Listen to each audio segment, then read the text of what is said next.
2 touchdowns. That's right, baby. Shi Smith is better than Demir Bird. Let's go. What's up? Stay mad, Tony Dunn.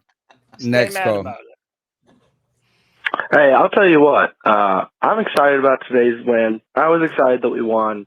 I know a lot of people probably wanted us to come out here and lay over and get a better draft pick, but quite frankly, there's a lot of good players in the draft. There's a lot of fucking draft busts. You can draft at number 1 or number 30, and you can still get a bust. We weren't going to get a quarterback anyways. I personally want a defensive lineman or a linebacker. You know, I don't know what do y'all think about trading up for a quarterback? I don't think we should. I just think we should build the team. And the biggest thing I was rooting for today was Steve Wilks. I mean, this team, I truly want Steve Wilks to come back. And if you want him to come back, then you needed this team to come out and fight and play like they wanted Steve Wilks to come back. And they absolutely did. The offense was terrible a lot of the game. I thought Sam Darnold, outside of those picks, really didn't play that bad. He did everything he could. He got out of the pocket. He was scrambling, and he threw it away. He didn't make, outside of those interceptions, he didn't make a bunch of terrible mistakes. I don't know why we keep snapping the ball early, but I thought this was a huge game for getting Steve Wilks to come back because that defense played with a fire under them. They had some huge stops on 3rd down. They had a huge stop on 4th down. They had a huge stop right after the second Sam Darnold interception. And I thought it was huge that Sam, after that pick, bounced back, went right down the field, had a big run, big throw. And Eddie Pinheiro, one of the biggest reasons I think Steve Wilks is such a great coach. I mean, so many coaches would have just given up on their kicker and just cut him after a game like he had against the Falcons. But I think that really shows how good of a coach he is, the way we are able to let Eddie Pinheiro bounce back, because kicking is such a mental game, and he was able to get the team to rally around him. I thought that was really special. And another question I have is, if Steve Wilks does come back, do you think Ben Mcadoo comes back as the offensive coordinator? It wouldn't be my favorite choice. I don't know how his relationship is with him, but I guess, do you think that Ben Mcadoo should come back? And I thought today's game was huge. And do you think that this game solidifies or at least helps Steve Wilks' case for getting the job? Because if they'd come out here and laid an egg, I'll tell you what, he definitely wasn't going to get the job. So I was pretty happy with today overall. Who do you think we should draft? Do you think we should trade up in the draft? Thank y'all for the podcast. I've been calling in a long time. Never leave a name. I thought I was somebody else last time. It's Civil Peach. I'm going by that from now on. All right. Happy seasons, boys. I'll see you in the off season. Civil Peach. Appreciate you, brother. That's a great call. What do we think about Ben McAdoo? Where do you start? Obviously, Right? Let's start with McAdoo. Obviously, in my opinion, and I'm pretty sure you guys agree, the only way that he even has a chance of being the offensive coordinator next year is if Steve Wilks retains his job as the head coach. And even then, that's not guaranteed to happen. I think it's a no either way. Upgrade either way. But I don't know, considering that the Panthers broke rushing records this year behind one of the best offensive lines that the Panthers have maybe ever had. I mean, up there with the 2015, 2013. I mean, it was a damn good old line. How do you not give even a little bit of the credit to the offensive coordinator in doing that? You just don't. I mean, like he just said, run the ball. He said run the ball. He said run the ball, and you ran the ball. Look, I told you guys when the season started that I thought that one of the best things that Matt Rule actually did was put together a staff when everybody knew it was a sinking ship, and somehow piece together a group of guys like Ben McAdoo, like Steve Wilks, even like we were leaning on Tabor. Think about how good our special teams have been this year. And James Campen, who was the offensive line coach. So yeah, we could say this is give the credit to James Campen, not Ben McAdoo. Look, I mean, Ben McAdoo did fine. And that's somebody who is kind of a Ben McAdoo defender, but he's not going to be back next year. Sorry. And let's get over this. Oh, you ran the ball the best you ever had. Ben McAdoo doesn't want to run the ball. Like he did this begrudgingly. He did it begrudgingly. He's not a guy who really believes in that power run game. Does that make those numbers even more impressive? that he's a throw-it-first offensive coordinator, and he helped the Panthers break records running the football? Like, I don't know. I just think that maybe like camping in that line. I mean, look, when you call a run play and they bust off 30 yards, is it like, oh, that was the best? Look, I could have been the offensive coordinator and called the run play, and it goes for 3 yards. That you had that one game where they were chopping off 30 yards at a clip. That's skewing the numbers a little bit. I'm going to tell you this: is that big game against the Lions skews the numbers a hair. There's a couple of games, that Falcons game where we brushed like an incredible amount. Whoa. And also Tony, I gotta interrupt you, man. Right? Stats is the fucking coolest. He's the coolest. And it's just official. He's the coolest. 50 gifted C3 Panther Podcast memberships. Where are you guys seeing this? Like regular YouTube chat. You can't see it on this. Oh, okay. I gotta work. All right, I got you. 50? 50. Welcome to the. And so he donated 9. He did 9 Incredible. the other night. He did 9 the other night. He did this 20 is earlier. Perfect for this show. And 50 just now. Dude, Strats, you're the man, bro. He understands the meaning of the podcast. That's actually the biggest meaning to me. Might be the most meaningful donation you can do. As all we're trying to do is build the car. Get in the fucking caravan. Yeah. We're going to the game and we're coming back. Guess what? We're gonna be driving to the draft next. We're gonna be driving to Tepper's house next to fucking. Let's take care of this interview for this. Use them emojis. Now that Strats gave y'all the membership. Use them Panthers emojis, man. We're gonna be uploading more too. We need to get a gift one too. What did we say? The other one we was gonna get. What was the other one we said tonight? The conspiracy hat for Greg. All right, we're gonna write this down. Greg, write this down. You're our note keeper. Right. Conspiracy hat emoji and gift emoji. We got to get some sort of birthday cake or something. Or gift or something, because that is a cool one, and you should deserve an emoji for that gift right there. The only thing StreamYard needs to do is they need to show the YouTube emojis in the chat. So like when I bring it up, it's just all words and shit. But we need the actual actual emojis. But yeah, hey man, use them up. Strats, you're the man, dude. We certainly appreciate you, brother. What else did he bring up in that call? We brought up there was one other thing. Trading up for a quarterback. Oh, that's yes, perfect. The Bears just moved into number 1. I saw someone say in the chat earlier. Yeah, think about winning, that. And the Bears losing put them at number 1. So that was that's odd. Imagine being the Colts and getting swept by, or somewhat swept by the Texans. They tied the first week of the season, but. If you're the Bears, do you consider just trading Justin Fields to us? Would you trade? No. How about this? Think about this. I like Justin more than any quarterback in this class. All right. How about this? You would trade the number 9 pick right now for Justin Fields? I wouldn't. No, I don't know how much we're giving up for that. So what? We wanted to pick him at 8. Or whatever I do like what Justin, was it? But I'm not. That was time. We didn't have any other options then. Wow. So you would not give our first round pick today for Justin Fields? No. Wow. Maybe if it was just our first round pick. Yeah, that's all. That's all I just said. So you mean in our only pick? So you mean just our number 9 pick this year and that's it? Straight up. Yeah, then I'd do that. Because they could pick their quarterback at number 1. Then we can they could just have a number 9 pick. Yeah. Then we can stop fighting between J.C. Horn and Justin Fields and just say, hey, we got them both. There you go. That would be dope. But they're keeping Justin Fields. They're going to build around. My question is, then you have to trade up to 1. Bears, no, but that's the thing, though. If you're the Bears, we're all hoping and we're all thinking that there's going to be a team that's hungry enough to want to trade up. But what if the Bears don't get the offer that they're looking for? Are they just gonna sit there and take whatever, or take Jalen Carter number 1 overall, or Will Anderson?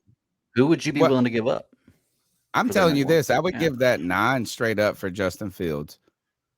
All right. So what would be if you're a team that has a bazillion holes like they do? They have no offense, they have no defense. wouldn't it be better to have more than one top 10 pick or something like that than just one top 10 pick and you get the best defensive player, the best offensive tackle? DPA. What if you get two incredible players right there? So I would just trade the number 1 pick for us. Give you know what I'm saying? Like you can get our 9 and a ton of shit. So Tony, are you saying you'd rather have Justin Fields than the number 1 pick? Like say the option for us to trade for both of them. No, you don't think they're going to pick a quarterback, right? Yes. I mean, if they trade Justin Fields, I imagine they'd pick a quarterback. I wouldn't rather. Yeah, because all y'all are scared to take one of these. That's what I'm saying. So Tony, would you rather have the number 1 if we're going to trade with them and they're both on the table, we can make the trades. Would you rather have the number 1 pick? I think Justin Fields would be cheaper than the number 1 pick. Okay. All right. So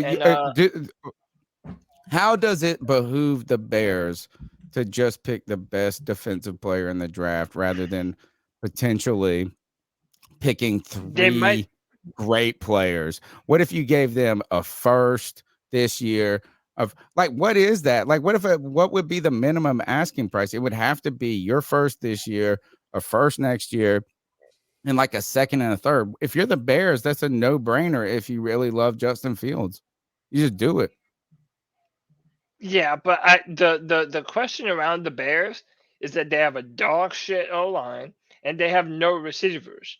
And yes, they have a billion holes. One player is not going to fix it. Yeah, but okay, right, but they need like 7 good picks.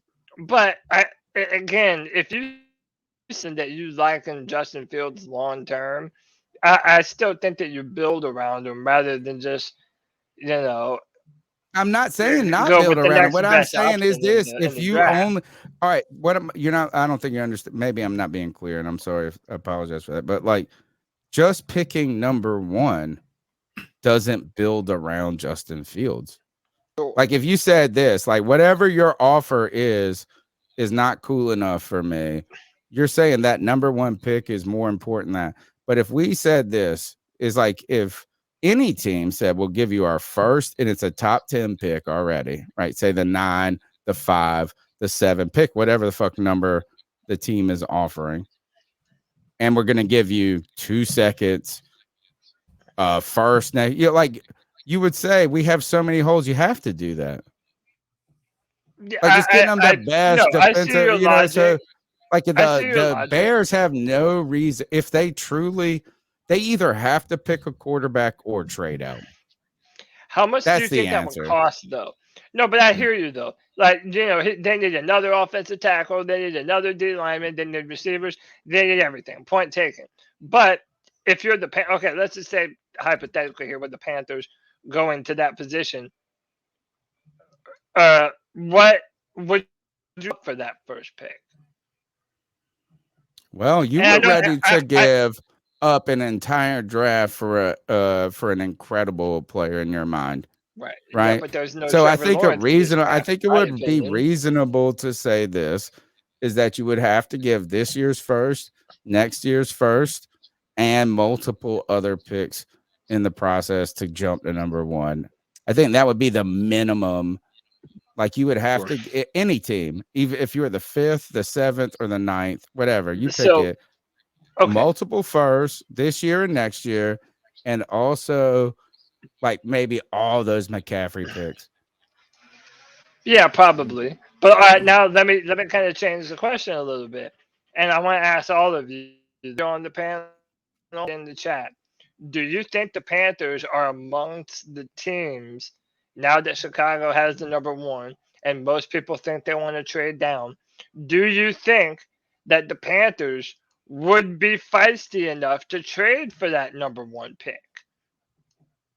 Would they be? So, for example, right now, okay, when I haven't answered this. I just feel like always. Let me finish this thought out though.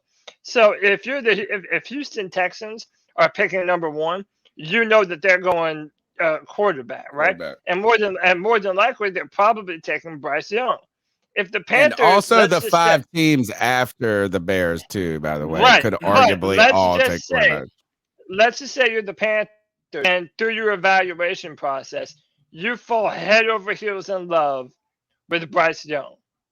Are the Panthers a team that would do like what Big Jordan says, a gangster move, and move all the way up to the number 1 pick in the draft to get the guy that they want?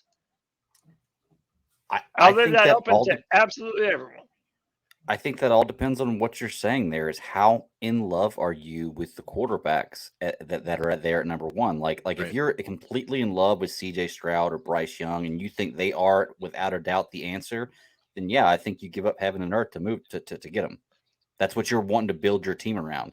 But I don't think they're sold on anybody to that extent. So no, I don't think they'll do it. The answer is this. It's very simple. I know it. And that is it clearly and only contends on who the coach of the Panthers is. If it's a Steve Wilks coach team, then no. I promise you this, is that if Steve Wilks is named the head coach this year, you're not jumping up to number 1 and you're saying, oh, wow, this offensive coach right here is picking this or that. But if you courted a different coach who, under the kind of the pretenses of him coming there, was starting a new era, then you would absolutely could believe it could happen, right? But if you pick, if D'Amico Ryans is our head coach next year, we're not trading everything and going and getting him a quarterback and pretending that his quarterback evaluation is going to make the difference or something like that. So if Steve Wilks is the coach, if D'Amico Ryans is the coach, if anybody who isn't some sort of sexy offensive guy that you're ready to kind of latch everybody, handcuff the quarterback to that coach, you're not going to do that. Look at what the Texans did last year. Did the Texans let Lovie Smith pick the next quarterback of the future? No. In many ways, did the Arizona Cardinals let Steve Wilks pick their quarterback? No, they forced Josh Rosen on him. So if Steve Wilks is the coach, we're picking number 9 or trading back. Yeah.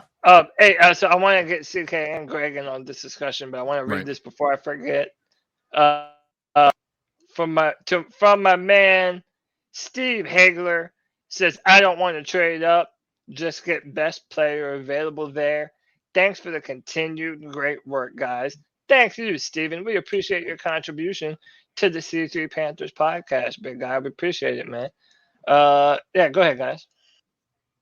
CK is last. Greg already did his. I don't know that. Again, I am completely against. I think it's important that we don't give away more than we need to. Number 1, I don't want to move up. I would only be interested in the idea of moving back. I don't. And to your point earlier, Tony, I don't know enough about Justin Fields to say that he's worth our number 9. Right.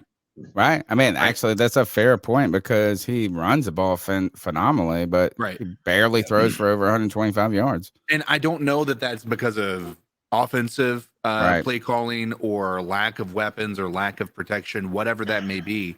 He's an explosive player, but I don't know that I put him on that list of people that are going to be. I honestly, like, if you look at it's really easy to want to compare him and Cam Newton, but Cam Newton still had better passing stats than he did. Oh, by a mile. Right. And so I can't, it's just really hard for me to want to give up that type of capital. I would rather go BPA. I'm not reaching for a quarterback. I'm tired of that. It hasn't worked for pretty much any quarterback on the face of the planet. I know. We might get Zach Wilson off the waiver wire. Right. And so I'm just not going to be in the business of giving away multiple assets to be able to do that, especially given that we are trying to fill a few holes, and we would like to be able to have this Christian McCaffrey trade feel like it's more than just one pick. You know what I mean? I'm with you, man. And the scary part about this is not scary. It's like I'm in an existential crisis on this question. Because I know what it's like to have a quarterback. Like, and I've been telling you guys this. I've been telling you this. The land of being with knowing who your quarterback is a better land than the land that you live in where you don't know who your quarterback is. And so I don't know if me saying BPA is me just being too wussy to gamble on, not gamble, but, to push my chips on the quarterback I believe in. I do believe this is that if you get a quarterback in the 5th round and he turns out to start for 3 or 4 years, he should have been a 1st round pick. Who cares if you got good value or bad value with him? But after watching this Panthers team this year, I don't really feel like we're quarterback away. That's where I really look at some things, and I hate to say this, as you say, that's what BPA. I've been saying. Yeah, is actually this is the scariest thing I'm gonna say. And don't worry, you will never hear me that we need to draft a tight end. Fuck all y'all people. I mean, I love y'all people who listen, but don't worry, you ain't ever gonna hear me. I hope it happens in the first round, right? You're not against drafting a tight end, just not in the first round, right? Right, exactly. Yeah. Never draft a tight end. I do want to see you. But I feel like we should probably draft a defensive tackle. Is that not the worst? Is it not? No. Nope. You should not say yes, Cody, because you said you never draft a defensive tackle within the top 10. That was your rule. But this team, as we look around it's got problems. Yeah. Maybe not problems. That's not the right word. Needs. There you go. Even on the defense. How about that? That's some bullshit. That's some bullshit that our defense still is the most needy creature on this bitch after Matt Rule tried to go around and tell the world he fixed the Panthers defense. Yeah. So let me ask you then. Definitely. All right. I got mad just because I want to draft a defensive tackle now instead of a quarterback. I feel so guilty. I feel like I need to take a bath. Yeah. Shower. That raises a good question for me then. If you're not drafting quarterback, let's say we're not drafting quarterback, we don't trade up, and at number 9, you have any position you want to fill. What's the position you're filling? For me, it's linebacker. I almost just want to say linebacker at this point. I'm picking up a linebacker. Yep. Hey, is that Stats, who has become the absolute coolest, donates $2, and he says Miles Murphy from Clemson, the defensive end from Clemson. Okay, I read some article about a linebacker from Clemson the other day that was supposed to be. I don't believe in any defensive ends anymore. Simpson. Y'all been trying to tell me all these defensive ends are going to be great, man. Brian Burns. How about this? How did you guys feel about? Was them doing the Brian Burns Spider-Man celebration a tribute to him? Were they saying that he's their mentor? Yeah, hey, we're doing. I was hoping that's what it was. Yeah. Why didn't he play today? What you thought it was? Injury, dude. No, I didn't think. I was just asking a question. I didn't have a thought about it. I had zero questions about it. I had no opinions about it. I just wanted to know. It was cool. I thought it was awesome. Why did he not play today? He had some sort of knee injury, right? Ankle injury. Why should he play? Right. I think that would be actually that's why I was after Brady, the potential of an ACL tear. I asked the boys a question. I said, do you think you're mad as a player if you're playing for literally nothing and you get hurt? Does that not? What if Bradley Bozeman would have gotten hurt today? Oh, that would have sucked. But dude, how about this? The season, it would have been so bad. How about this? How about this? Right? Bradley Bozeman, Brady Christensen, and Corbett. The 3 of them are one. If you lose out on one of those guys, you're losing out on your badass interior. And if you've been listening to this podcast for any length of time, I'm telling you that the tackles are not the most important on football teams anymore. It's your interior. It's your guards and your center provides your quarterback the pocket. That's what allows you to be able to run through the A and B gaps. So, I think that it was detrimental. I think that this was just as bad as if Bozeman went out. Thankfully, it's the last game of the season, so they now have all the time in the world to be able to heal up and get better. I guess what I was asking, Cody, was not about if some. Is think about this: is Bozeman is entering a free agency year. So this is kind of a wild and cruel part about the game and the business side of it. Is we're sitting here saying you should probably protect your assets like a DJ Moore, like an Austin Corbett, people who are paid Poor Bradley Bozeman got to go out there and play a game that is ultimately meaningless in so many ways, but it's incredibly meaningful to him. Well, what if Bradley Bozeman would have sat this game like they sat a bowl game out? What a no, that might be like, would that hurt his stock? If he said I would rather take a pay deduction instead for one game, right? You get fined. You would get fined for stepping away from the team. Why would that hurt his stock? I don't think it should. It does hurt your stock. No, then it shouldn't hurt you if you sit out the bowl game then. So even Brian Byrne, again, it's not a rest. It's him saying I'm resting myself. Right, but you have to understand that they have, there's incentives on the contract. So if they're able to play but we would not for Bradley Bozeman. There ain't no incentive for Bradley Bozeman. We don't know that. And my point being, I bet you money. How about this? At least Brian Burns. I bet you money. There's no incentive. Brian Burns had an ankle injury, but if you're a player that isn't the quarterback, go out on the field for the last game of the season, that's pussy. Well, you can't do that. No, I don't understand. I can understand that, but then you should say that about bowl games. I think no, Tony, they are not getting paid for those bowl games. NIL is different. They've already made their NIL money at that point. They're not getting paid. Why would they? No, but what if you willingly say you can't take a sick day? If you what do you go mean? I'm not saying he should get paid. He would not get an 17th of his paycheck. He would be fined and not be. Would you willingly give up $27,000 if you're Bradley Bozeman? Think about that. When you've put on tape legitimate play in a game where they're resting all the other players around them who have already been paid, would you I don't think that would hurt. I think arguably is Brad that maybe scared? That's playing scared. Playing scared? And it's just if you choose it's all right. Then maybe they should just play the bowl game then. No, if you should just play the bowl game, scared ass bitches of an NFL season, then you're going out there playing as a free agent. You're going into a free agent. You could be hurt on a team where this means. Wow, it's different from college. How are we even NFL. Friends? You've got to play. Opposites correct. So let me ask though, what is the question here? When you say what does it hurt him? Are you saying does it hurt his contract chances for next year? Yeah, that's what it's like. Okay. Do you get a bunch of people like Cody out here coming around saying he's a pussy for not playing the game, or do you say I this? Didn't call him a pussy. You said if he would. Yeah, but he didn't. But so you're not willing to say that about someone who makes a strategic sit out of a bowl game. Is today would be a strategic sit out. If you're resting other players under the guise of injury, he doesn't set to lose as much money.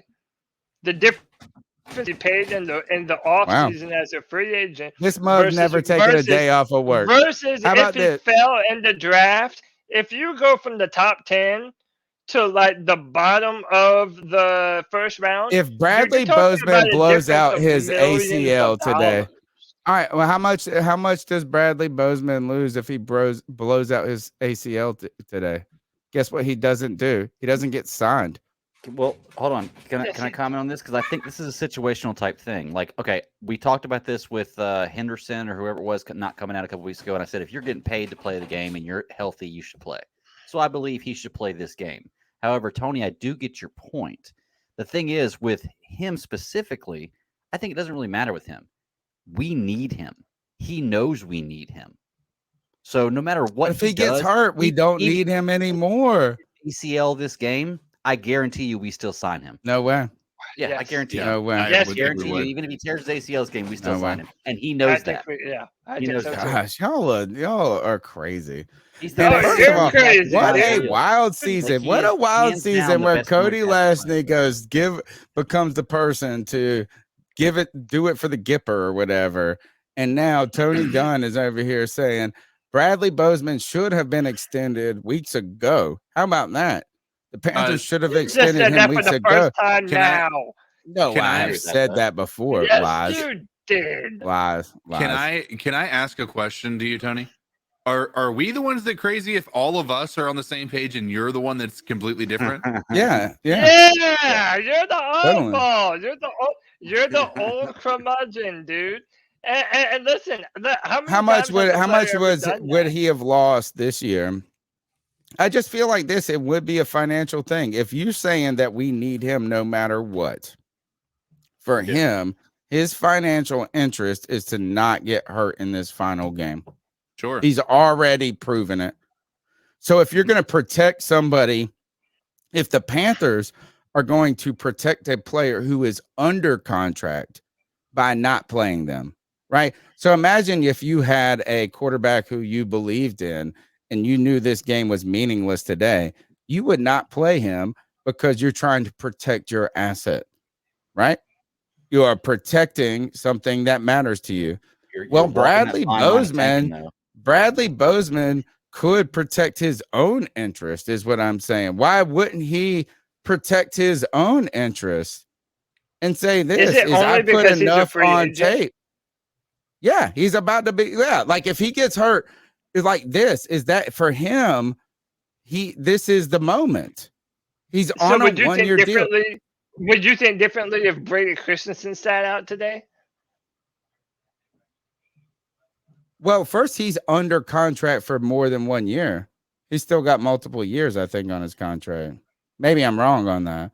I don't know. And you know what I'm saying? Like he has time. Like he would be giving up more than one game. So you're saying it's just I'm telling him to take a sick game so he doesn't get hurt.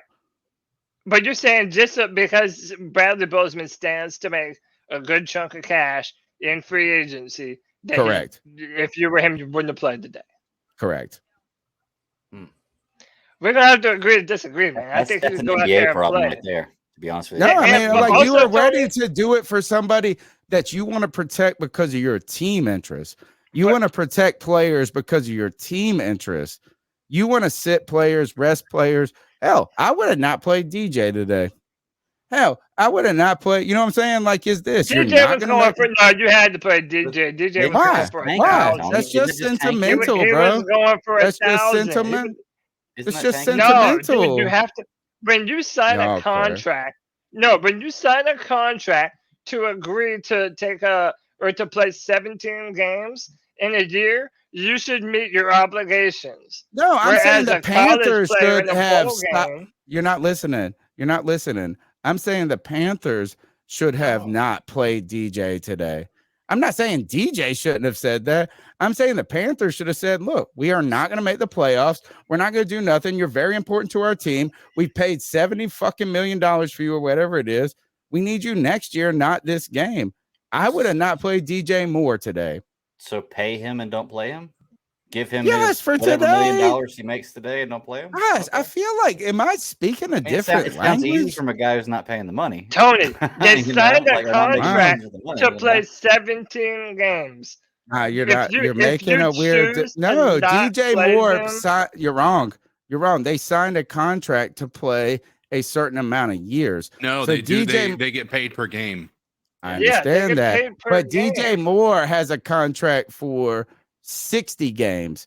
Bradley Bozeman has a contract for 17 games. I'm not saying DJ Moore should sit out. I'm saying the Panthers should sit. You should play. No, and they're never going to. I feel like bad on players when they don't play in their bowl game. Why a team mad I must be living in a fucking. So you know, I disagree with Tony here, but I think that's bullshit. That maybe they should have just played. Maybe they should have played Tom Brady today to the end. That's my fucking point. No, it's not. But it's not the same thing at all. They're going into a playoff game. Why would you want to get hurt before your playoff game? There's a difference between two, dude. That's not even the other part. The other part, Tony, is the part of it that, because I mean, part of me was thinking the same thing. I was like, why would you not rest your starters and kind of Like, why put them at risk? And now you have Brady Christensen, who might not even be able to play until halfway through the season next year because of and we have a lower draft, a higher draft, or worse draft pick today. Right. Wow. So everything is fucking better. We got two important people hurt. You got to keep in mind there's another part to this too, and that is if Bradley Bozeman is looking for a contract, for instance, right, and he tells the Panthers, I'm not going to play today, right, then that's going to be things that are going to be heard across the league. That's not going to be something that's just heard. Like, that's going to show very much a sense of selflessness, right, or selfishness. And I think that would be that's something that doesn't just stick in the Panthers organization. That's going to be told everywhere. You know what? I think it's fucked up. I think excuse me, my kid just walked in and just dropped the F-bomb. I think it's fucked up that we got to give that argument to that player and say he didn't show enough, but then we can allow teams to be soulless ass bitches that cut people at every moment. So no, like I mean, I understand, like that's what I'm kind of asking here is, would that PR hit? Imagine if you're the guy who has done enough to know that that team needs you, that other teams want you, and you just say this, like, "Hey, my shit's on tape already. My neck hurts." You know what? I don't know. I think that PR hit would hit for 5 minutes, and then I think a team that needs a center that knows that was about $2 million would just be no. So you know what is? I'm tired of the whole, we want the teams need all this, and they're soulless creatures themselves. Yeah. No, and you're not wrong, Tony. I want to make that clear. I mean, it's not there. I don't think there's a right or wrong answer here, but we also don't know that Bradley Bozeman didn't want to play. Right.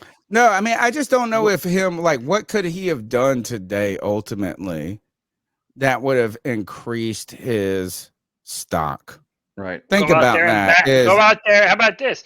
Go out there and battle with your teammates for a fucking W against your division rival. Oh, and that's right. That's what it did. You're accountable to your teammates as well. The offensive line look like trash today? Okay. We're also answering two different questions here, y'all. We're in this argument. We're answering two different questions. One is, should he do it? Like, is it right morally? Should he do it? The other is, does it hurt his stock if he does it? Like, we're asking two different questions in this whole argument here. Like, I think that no, it doesn't hurt his stock, but no, I also don't think he should do it. Like, so I think I would have called in sick, bro. Hold on. But look, no, Antonio, look, you're the one that started this, and don't get mad at me for dragging on further. If you go out there, hey, it might not be fair, but you don't know that the organization wouldn't hold it against you. Who cares that you're making a business move? You chose not to play and go out there with your teammates, and you chose to not get paid for it. So absolutely, dude, if you're both, they would add down on the player that did that. By the way, what you're talking about, I don't know if any player has ever done that ever. Yeah, Le'Veon Bell sat out of the season. Oh, not the final game, but there have been players who sat out the whole fucking season. And he got traded. Look, and made a bunch of money. Look, 2 super chats, and then we're going to hit these calls. White Chocolate Espresso with the $1.99, he says, so should all starters play during the preseason? No, the preseason doesn't mean shit. Oh, well, then today didn't either. Thank you, bro. Man, he wants to be my son. All right. Panther Blues with the $1.99 love bomb says, keep in mind, Bozeman wants to stay here. Yeah, he did the right thing by the team and for the team. Let's say he did the wrong thing. And I think that the team is going to reward him. All right, next call. Hey, I'll tell you what. I'm excited about today's